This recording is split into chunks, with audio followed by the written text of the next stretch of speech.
I am the Tofu Golem. Please enjoy the video.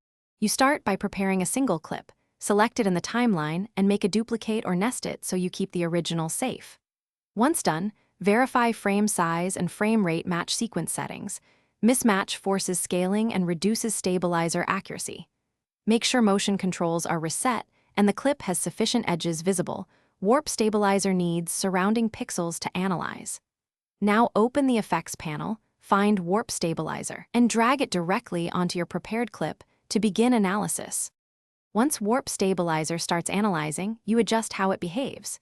You choose Result, smooth motion for natural movement or no motion to lock the frame. This affects cropping. Then set smoothness %, lower for subtle fixes, higher for aggressive smoothing, and pick method, position rotation, or subspace warp based on distortion tolerance.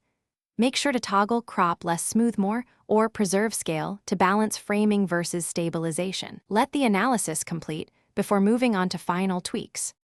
You finalize by previewing the clip at full resolution and rendering if Premiere suggests it, because playback smoothness shows true results.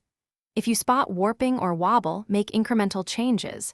Reduce smoothness, change method to position only, or check stabilize only settings.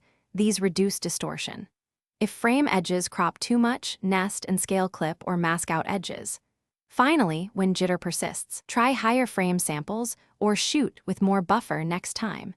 Those choices improve warp stability. Thanks for watching. Consider subscribing if we helped you today.